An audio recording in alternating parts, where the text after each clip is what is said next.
What's up, community? My name is Professor Kane, and this is Relationomics, the show that takes a look at the uncanny parallels between economics and relationships. And yes, there are many. Today we're going to be talking a little bit about something called surplus. Now, some of you might be saying, Professor Kane, I don't know what surplus is. I've never heard of this surplus before. You've probably heard of surplus before.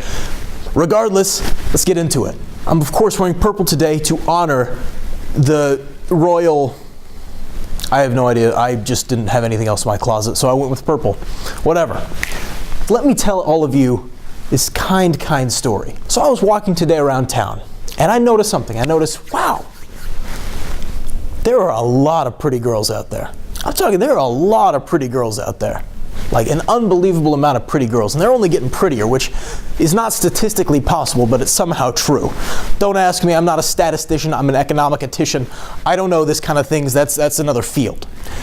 But girls are getting better and better all the time. It seems like every single year, the average girl gets just so much better.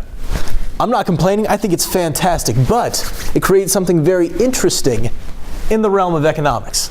You see, I don't know where this is coming from either. I don't know if like the Kardashians are like creating demand or if like makeup products are getting better. I don't know, but I'm not complaining. Now, some of you may be wondering, Professor Kane, where does this tie into economics at all? Don't worry, I'll get into it. Now, the more I think about this, the more I realize that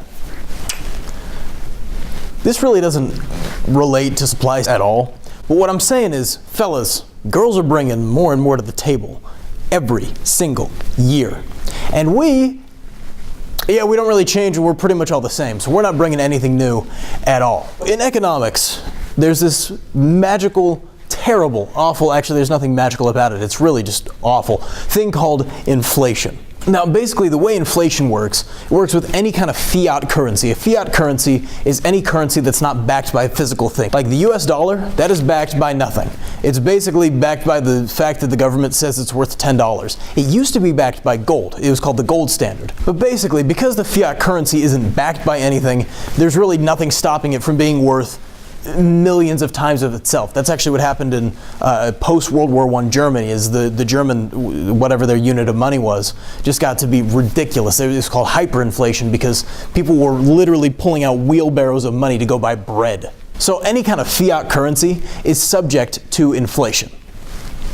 And kind of the way inflation works is that this $10 I have in my hand, this one here, it becomes less and less valuable over time because more and more people have $10. Let's talk about like a watch.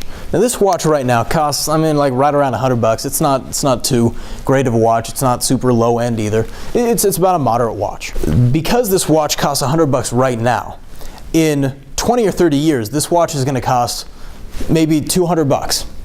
And the reason is because the quality of the watch didn't change. What changed was the quality of the money that we're buying the watch with. Now that's a little more complicated, that's a little harder to understand.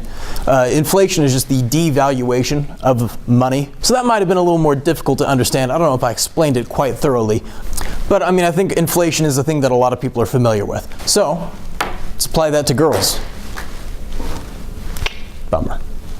We talked in supply and demand and about all kind of other things that as guys, we have a certain amount that we can invest. We have a dollar amount that defines us. Well, it doesn't define us, but it puts a limit on what we can be. So yeah, it kind of defines us. As girls get more and more attractive, our value becomes less and less. Inflation is all about the same dollar being worth less. Inflation among girls makes our investments worth less and less and less. Now, is it a bit of a scary concept? It is terrifying, mortifying, petrifying, absolutely startling, paralyzing, scary. What this means is that every single year, our value of investment becomes worth less and less of it to what it is now. And in consequence, in subsequence, in one of the other quinces, girls are going to expect more and more of an investment because they are becoming more and more desirable. So as guys, what can we do about this? How can we make sure that our investments are protected against this ridiculous inflation from the girls? The answer is we can't. There's really nothing that we can do about it. Like, governments try to stop inflation and most of the time they fail. So we are actually in a really bad boat. But the good news is, we're all in the same boat. So, I mean, if we're sinking together, we're going down. Yeah, I don't know. So fellas, do we need to up the ante? Do we need to somehow become more attractive as an entire gender? No. In fact, it's a lot better if we don't. Let me explain. What makes money valuable is that money is compared to other things. You can buy something for 10 bucks, you can buy something for 20 bucks. If you're living in post-World War I Germany, you buy a piece of bread for $33,000. I don't know the exchange rate. I'm not going to look it up. But what if we just didn't increase our price at all? Fellas, I said that we are all sinking in this ship together, correct? Yeah, Professor Kane, you did. Thank you, student. I'm glad you're paying attention. And this is a good thing. And the reason is because money is comparative. The only reason $1 million is worth a substantial amount of money is because not a lot of people have $1 million. If everyone had $1 million, $1 million wouldn't be worth anything. So, as long as we keep our investment as an entire gender the same, we're actually going to be okay. As men, we are bros. And as bros, we are united. And united bros can solve this problem. I was gonna give a really cool Aragon speech right there, right before they charge the Black Gate and go into Mordor, but I am not that actor and I'm not that good. So pretend I gave this really deep, moving, and empowering speech, and let's do it. So as guys, should we be terrified of this inflation? Probably not. Who will solve our inflation? Nobody. Not a person in the world is going to solve the disparity between girls and guys. Are you kidding? Have you seen a girl? They're beautiful. This has been a problem forever. Are we going to go into a depression or a recession? Probably not. I think we're going to be okay. But as those ladies get better and better, do we have a lot to be thankful for? Yes, we do.